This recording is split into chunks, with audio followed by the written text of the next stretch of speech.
Bom dia! Balança toda pra andar. Começando mais um Despertando com o Dharma, dia 9 de agosto. Hoje é terça-feira. E aí, Mauro? Tudo certo? As gurias estão te enlouquecendo, Mauro? Bom dia, Ana Tereza. Rossana, como vai? Júlia, tudo bem? Que beleza. Eu quase que me atrapalho aqui.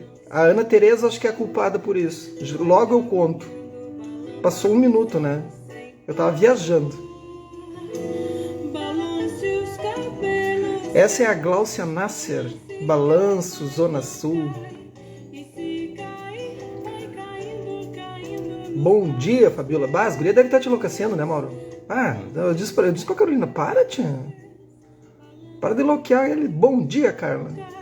Fabiola, tudo bem? Ó, Carolina, falando pro Mauro ali que tu e a Bela devem estar enlouquecendo ele. Eu me atrasei para entrar porque logo eu conto e eu acho que a Ana Tereza Barreto tem culpa no cartório do meu atraso aí. Ela é culpada. Logo eu digo. Então é isso, ó, a musiquinha. Não, eu sei que não. Mauro tem explicação. Então é isso. Fala com o Mauro, qualquer coisinha, fala com o Mauro. Então, bom dia, gente. Tudo certo por aí?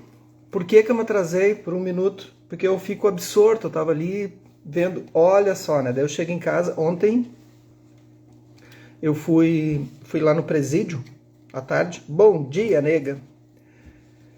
E aí fui no presídio e fui falar para os jovens lá de uma galeria. Quinta eu vou na outra galeria, as galerias não se misturam. Enfim. E foi muito, muito, muito chocante, assim. Muito maravilhoso, muito, muito bacana, assim. Não dá para dar muitos detalhes, mas enfim, falar sobre a prática de meditação, né, esse universo, assim, para pessoas que não têm menor contato com isso, né? Bom dia, Sinara. E jovens, assim, 18 a 30 anos, né? Bom dia, Alcione. E muito, muito impactante, assim, né? A forma como eu chego e eles reticentes, daí depois, daí, sabe? Depois de 2 horas, né, conversando, você sabe como é que eu sou, né? E aí desativa alguns gatilhos, assim, né? E aí daqui a pouco a gente já tá todo mundo brincando e conversando. Foi muito legal. Foi muito legal. Muito legal mesmo. Bom dia, Conceição. Porque uma hora um deles disse assim, e eu confirmei, né? Ele disse, Jefferson, então, na verdade, para nós, é mais... esse lugar que nós estamos é o lugar da prática. É o lugar da prática. Exatamente. Eu falei exatamente isso. O corpo de vocês está preso, a mente não. A mente não. E aí um deles teve um insight na hora, assim, cara, assim, ó, eu já saquei. Porque se eu fosse procurar isso lá fora, em que eu tô livre, completamente livre, não sei se eu ia procurar. Mas aqui há o conflito. Então a gente está o tempo todo numa tensão, né? Numa tensão. E não numa atenção, né? Uma tensão, é tensão. É uma cela de 6 pessoas, cabem, então 13, né? Mas é isso aí. Bom dia, Lucelena. E aí, chegando no que interessa para nós do Dharma, aqui, né? Despertando com o Dharma. Ele disse, e aí a gente está aqui numa zona de conflito, porque é natural, né?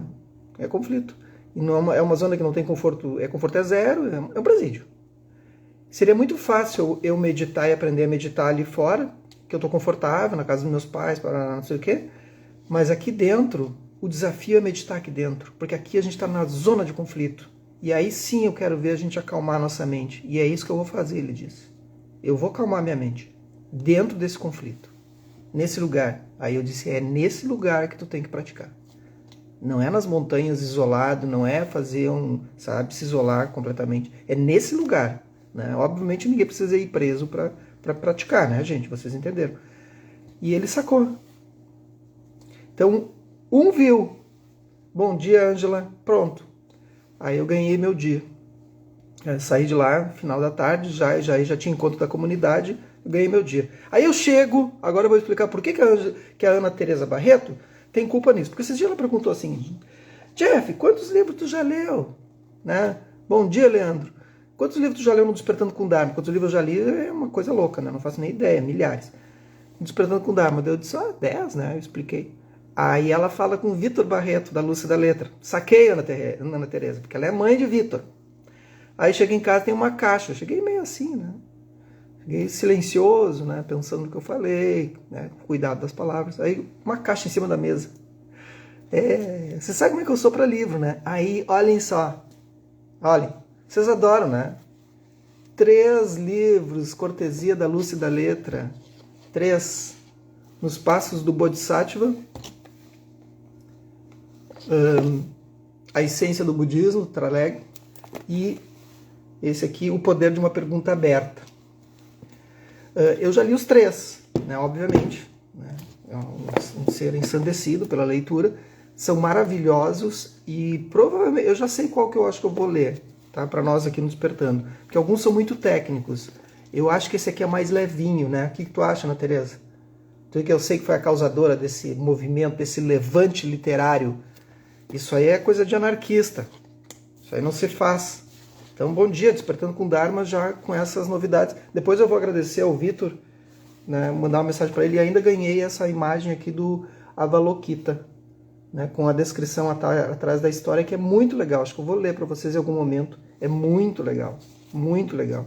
Então, e os mimos, né, a cartinha do Vitor, né, com a assinatura à mão do meu próprio nome. Ana Teresa, faz isso com as pessoas.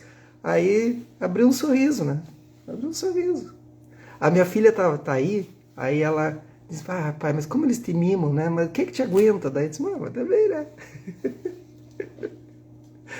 Obrigado, Ana Teresa. Vocês são uma família muito carinhosa e muito dedicadas ao Dharma. E aí a gente vai seguir à frente com essa visão. É assim que funciona. É assim que funciona. Vocês têm esses meios hábeis, eu tenho outros meios hábeis, a gente junta, o objetivo é um só, né? Então a gente vai juntando assim. O próprio Avalokita diz isso aqui, né? Nos meios hábeis. Sigamos. A Infinita Jornada da Consciência, com Enio Burgos, editora Bodhigaya. Também outro ser maravilhoso. Só os seres maravilhosos me seguindo, assim, me amparando. Me amparando. Eu fico muito honrado, assim, nunca imaginei. Na verdade, imaginava, não isso. Mas uma vez eu fui fazer uma... Enquanto isso, eu vou procurando aqui a página. Eu fui conversar com um professor amigo meu, em Pelotas, e entrei na biblioteca da casa dele. Bom dia, Rosenilda. Eu quase morri. Isso faz muito tempo, sei lá, 15 anos atrás, talvez. A mídia social ainda não existia muito, assim. Não era uma coisa... Quando eu entrei, assim, na biblioteca, eu disse, meu Deus, eu quero isso aqui, eu quero viver dentro desse lugar aqui. Nesse lugar. A biblioteca dele era mágica, assim, muitos livros. Ele era um gênio, assim. Fiquei alucinado. Eu disse, nossa, um dia eu quero ter uma biblioteca dessa. E aí tá acontecendo. Eu fico maravilhado. Dá livro pra pessoa pra ver como é que ela fica. Fica assim. Bom dia, Márcia. Vamos lá. Eu não sei onde nós paramos. Alguém sabe? Eu acho que foi na página 312. Não demorou, então a gente está aqui nas considerações finais, né? Não tenhamos pressa. Não demorou para que Siddhartha, né, o Buda, percebesse a grande questão. Aquela verdadeira e crucial questão ainda não respondida por nenhuma das filosofias e mestres espirituais existentes. Lembra que a gente falou ontem que ele discutiu todas as filosofias, 60 e poucas filosofias, aqui, ali em cima, da época, né? E ele debatia, ele ia lá para o palco e dizia, bom, me diz a tua ideia, eu vou contra-argumentar. A Carla escreveu, que bênção, fruto de muita dedicação. É, verdade mesmo. Bom dia, Cris. E aí ele diz, todas as escrituras e mestres discursavam copiosamente acerca dos 6 reinos de Sansara e da espécie da maldição que tal estrutura representava, pois jamais em qualquer tempo qualquer ser humano havia logrado escapar dessa inexpugnável prisão. Já falei várias vezes, né? Por que se promulgava essa ideia assim, né? Bom dia, Mames Loucaça, tudo bem? Karen, até o advento de Siddhartha Gautama, nenhum ser humano, desumano ou Deus, verdadeiramente havia encontrado a porta de saída. Vocês têm noção disso, gente? É muito impressionante, assim, não sei se vocês conseguem compreender a grandeza desse fato, assim, provavelmente se não tivesse havido um Buda, um desperto, né, fosse aonde fosse, não precisava ser na Índia, podia ser ali em Bom Retiro, não, ali em Arroio do Meio, e aí houvesse um desperto, nós não estaríamos agora estudando essa intrincada relação das nossas consciências. Eu quero até acreditar que o Jung e o Freud não teriam se apoiado, porque eles se apoiaram no budismo, né? O Jung principalmente. E a psicanálise eu não sei se teria essa mesma força. Aí agora os psicólogos, psiquiatras de plantão vão enlouquecer, né? Os psicanalistas. Mas é só estudar a história, não sou eu que falo, né? É só tu ler a história da psicanálise. E ela se apoia. Então pensa, iam se apoiar no quê? Na razão, na lógica dos socráticos e platonistas? Não, né? Então eu fico bem impressionado, assim. É um ser maluco, né? Até o advento de Siddhartha, então, nenhum. Sansara era insuperável. Então, o ciclo, né? Esse ciclo interminável, invencível. Sem exceção, todos os seres estavam condenados para sempre a perecerem e se remanifestarem na roda de Sansara. É certo que os ensinamentos ancestrais explicavam e apontavam uma pseudo-porta de saída. Então, por quê? Eu vou devagar aqui porque eu vou explicando. Bom dia, Angélica. Porque vocês lembram que quando ele encontra os mestres dele, ele encontra 4 mestres, né, para praticar quando ele sai do castelo. E aí ele vai da percepção à não percepção, que é o 4º dhyana. E ele atinge todos esses níveis. E os mestres acreditavam que aquilo era o final, né? Era o final que era a libertação. E ele disse, não, esse ainda não é a libertação. Porque além da percepção e a não percepção, porque a percepção ainda a tua mente está ativa. Isso tu pode atingir nas práticas de meditação, né, intensas e devotas, se tu né, quiser fazer isso, enfim. Mas ele atinge isso e diz, ainda não estou liberado. O Sansara continua rodando. Por quê? Por que ele sentia isso? Bom dia, Detinha. Porque ele, quando ele levantava da prática, a mente dele ainda desestabilizava. Então ele não tinha superado. E eles acreditavam que era aquilo. Que aquilo era a saída. Na profunda, bela e admirável filosofia indiana, no Vedanta, tal solução ou liberação, que é chamado de moksha, né? Então o pessoal aí do yoga procura moksha, né?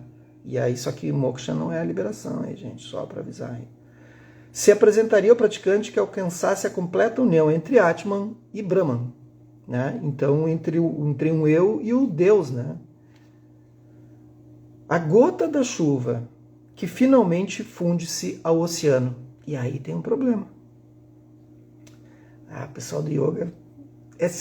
eu já vou avisar que existe uma guerrinha assim, entre os budistas e os vedantas, assim, o pessoal do yoga e o pessoal do budismo. Mas que eu já me coloquei nessas discussões algumas vezes, assim, hoje eu só digo, tá bom, segue o teu moksha, tá? Por quê? Porque, na verdade, primeiro que eu não preciso ter essa discussão, isso é bobagem. Mas é que está muito claro. Para quem estuda, está muito claro, não há o que discutir. Nós estamos certos.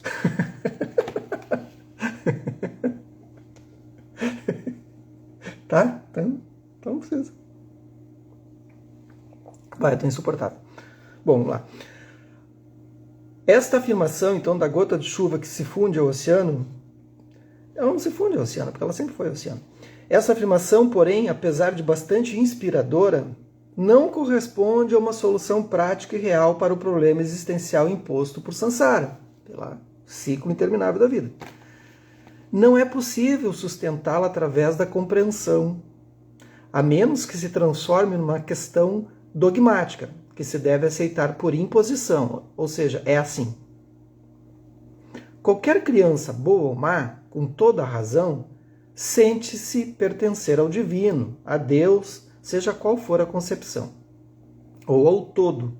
O eu, o Atman, tá? Prestem atenção, gente, isso é muito importante, isso é o cerne do budismo. É o momento em que, agora o pessoal aí que está estudando, está preocupado em estudar o budismo, é o momento que o Siddhartha, ele rompe com toda uma estrutura de muitos anos, 3.000 anos já vindo até ele. Então são 5, 6 mil anos de estrutura de pensamento. E ele, com o pensamento dele, ele rompe uma estrutura de pensamento filosófico, social, antropológica, rompe com a estrutura política. Ele rompe, ele diz, não, tem uma cisão. Aí a cisão. O despertar não é o despertar de um ser humano, é o despertar todo de uma sociedade inteira, da humanidade. Quando o Siddhartha desperta, libertando-se um, libertam-se todos. Então, quando a gente está no Vajra, a gente faz essa prática da sadhana, né? Liberta-se um, libertam-se todos. Então, essa é a prática. E ele libertando, libertou a humanidade inteira. Como seria se a gente tivesse seguido essa filosofia, dessa ligação do Atman a um Brahma, um Deus, né? O eu, ou o Atman, seja menor, médio ou maior, divino ou não divino, em última instância é uma complexa, contínua e interminável elaboração cognitiva.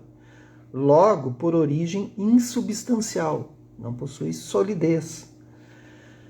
Não sendo uma realidade concreta, não possuindo existência factível ou encontrável, procurem achar o eu em vocês, assim, cada um aí. Onde é que está o teu eu? Né? Existe uma prática que a gente faz no Dzogchen, até tu encontrar esse eu. Não encontra, obviamente.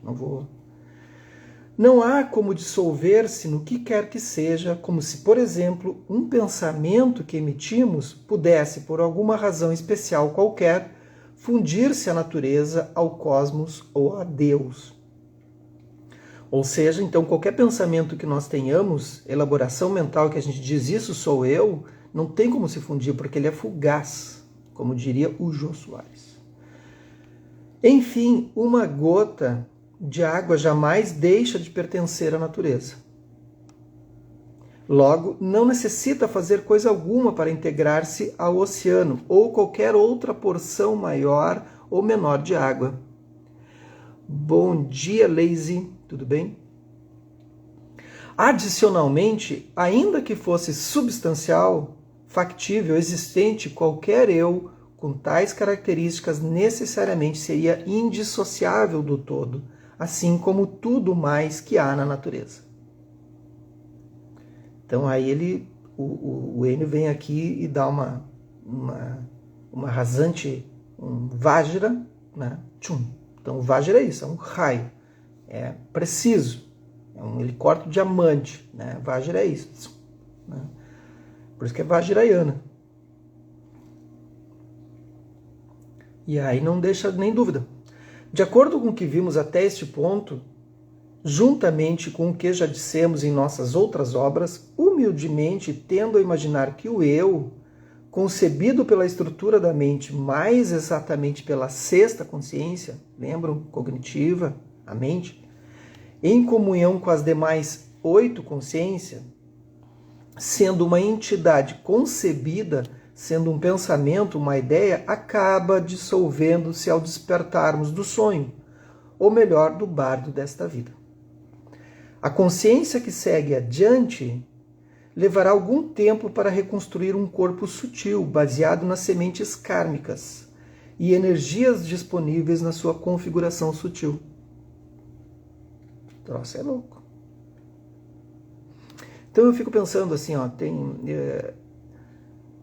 a gente escolhe esse corpo, né, que a gente tem, tá? Ele é na verdade a gente não escolhe, eu me expressei mal.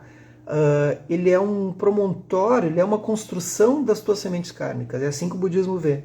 O teu corpo é uma construção das tuas sementes kármicas. E aí ele forma um corpo. Pensaram sobre isso? Então vem a propulsão kármica de outras existências, outras vidas. Fique ligado, gente. Estão tomando café, estão tomando chimarrão, mas fiquem ligados. Aí então as nossas sementes kármicas de outras vidas, enfim, tem que se pensar dessa maneira, ela cria esse corpo da forma como ele está. Então não vou entrar em detalhes, é o teu corpo, aí tu examina teu corpo. Só que tem uma coisa, quando tu começa a examinar a tua consciência, tu começa a perceber a consciência sutil, ou tu simplesmente deixa isso, aceita, muita maioria das pessoas, não a maioria, mas as pessoas aceitam e convivem e sofrem com o corpo de alguma maneira, e outras não. Outras não, eu vou mudar isso. E começa mudando como a existência sutil, que é a consciência, né? Ela já está em transformação e ela já foi transformada. O problema é que o corpo ele tem uma demora muito grande para responder a esse gatilho. Uma ideia, uma elaboração mental, seja ela cognitiva, conceitual, ou até mesmo de uma consciência em que tu rompe, que tu cisa, que tu vajra, né, nesse pensamento, ele é muito mais rápido, ele é muito mais direto. Tu consegue mudar de um sistema de pensamento para outro a partir de um momento que alguém te oferece um novo conceito. Aí tu diz, entendi. E a partir daquilo tu começa a caminhar segundo aquele conceito, não é assim? Com o corpo não. Vejam como é que a gente está tratando o corpo. Tu precisa de uma alimentação correta, de uma academia, de um yoga, de um não sei o que mais, de medicamento, às vezes, suplementos, até que ele se transforme, mas leva anos. Só que aí a gente fica brigando. Então o que ele está dizendo aqui com isso? Por mais que as nossas sementes kármicas estejam disponíveis na configuração sutil dela, a configuração corporal levará muito tempo. Só que a gente não tem que ficar brigando. Tem que entender que a tua configuração kármica agora foi entendida para essa suposição, para esse momento que tu tem da consciência nesse corpo grosseiro. Mas o teu corpo sutil não está concordando com ele. Mas aí é que se colocar uma das paramitas, a terceira, tolerância. Tolerância. Paciência. Mude aos poucos. Muito possivelmente trata-se de uma reconstrução. Olha aí. Digamos os escombros que sobraram da base da mente. Então o que acontece? Tu tem uma formação kármica, que tu monta um corpo que está montado sobre uma estrutura já que é um cadáver. Né? Um cadáver de pensamentos. Então a gente vai elaborando, esse corpo é o próprio cadáver dos nossos pensamentos, porque essas estruturas kármicas já morreram. Tu já não possui mais. Eu dizia, mas como assim? Pensa numa atitude tua que tu fazia há 1 ano atrás, um hábito padrão, 1 ou 2 anos atrás, 5 anos, 10 anos, 20 anos. Né? E que hoje não faz mais nenhum sentido tu fazer. Tipo, não dá, né? E aí pensa nessa estrutura de hábito, que essa semente ela simplesmente não vinga, ela não existe mais, ela foi retirada do solo. E aí, então a gente está apoiado sobre um corpo e uma consciência sutil cadavérica. E nós temos que reconstruir aos poucos. Então por isso que tem que ter tolerância e paciência. Não adianta olhar para si, olhar para a balança, olhar para a estrutura corpórea e dizer, eu não aguento mais, eu preciso mudar. Calma, já tenha paciência. Ficou entendido isso, gente? Ou vocês acham que isso é uma viagem do budismo ou da minha cabeça? Por esta razão, leva certo tempo não computável até que o éter volte a manifestar-se através de projeções de imagem na tela da mente, conforme vimos ao longo da descrição do passamento. Bom dia, Paulo. Neste período de restart, ou apagão, conforme denominamos, um certo caos deve se instalar, muita coisa deve acontecer dentro do universo energético sutil. Porém, pelo que podemos vislumbrar, a ideia que tínhamos de nós mesmos, o nosso si mesmo, lembro do Bhava, 10º elo, já foi profundamente alterada, desfigurada, já não é a mesma que em vida. Sem dúvida que tal novo corpo sutil de consciência apresentará inúmeras similitudes e proximidades, pois as memórias, os registros, as marcas são transmitidas ou mantidas. Vou terminar só esse parágrafo aqui. Muito embora possa haver grande similitude, já não é mais o mesmo eu, conforme havia sido concebido enquanto vivíamos aquela vida anterior. Enfim, um pensamento que nos ocorreu, por mais consistente, belo, atraente, elevado e complexo que seja, naturalmente pode ser esquecido facilmente ou dificilmente lembrado.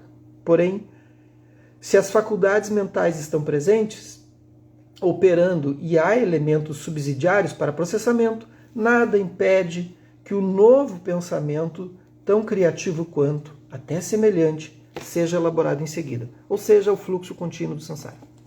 Esse é o resumo, assim, podia ser essa palavra aí, né? É louco o negócio. Ficou claro para vocês isso ou vocês bugaram na explicação ou estão aí agora se olhando e pensando?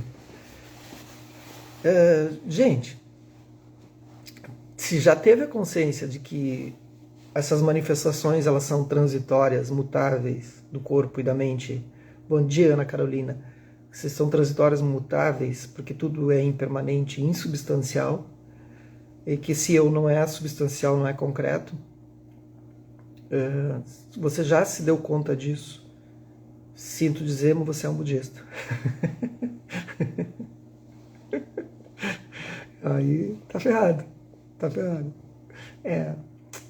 E aí o que acontece? Porque a gente pode se reconstruir constantemente.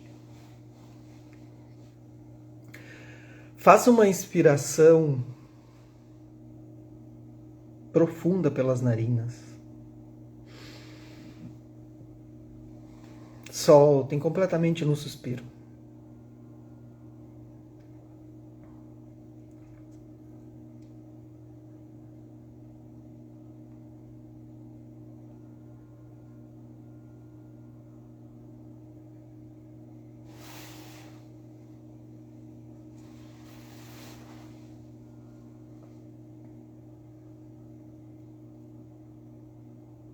E deixem que o corpo todo, esse corpo que você tem agora emprestado,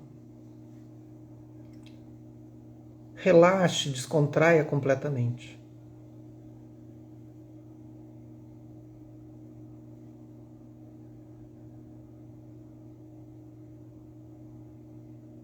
Procure ver a relação entre a mente e o corpo. Se são as estruturas de músculos do corpo, tendões que descontraem, ou é a sua mente que descontrai e faz com que você relaxe.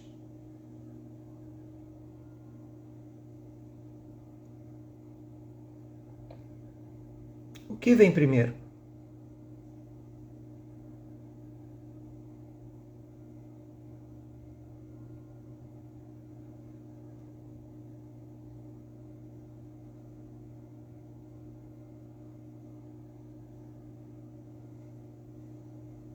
Se você liberar a sua mente, você libera seu corpo.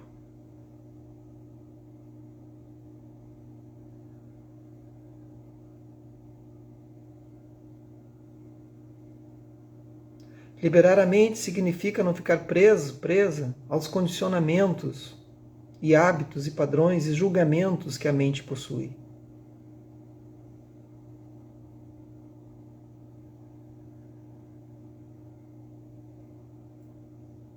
Lembrando que julgamentos, bom ou ruim, diferentes, são condicionamentos internos, isolados, que não representam a realidade, que não são absolutas, mas são relativas. Variam a cada olhar, a cada lente. Não se apegue a nenhum dos seus pensamentos ou julgamentos, ou posicionamento.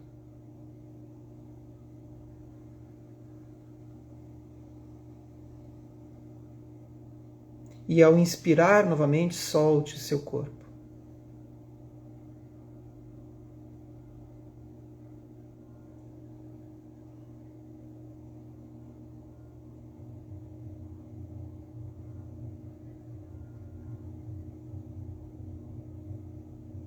Este lugar de tranquilidade do corpo e da mente é a nossa real natureza. Que os méritos deste nosso encontro, dessa nossa prática, se expandem e toquem a todos, a todas, e que nós possamos nos tornar um caminho iluminado. Bom dia, boa terça-feira. Hoje à noite tem aula presencial. Venham, quem quiser vir, sempre convido, né? tá bem? É isso aí. Bom dia, até amanhã.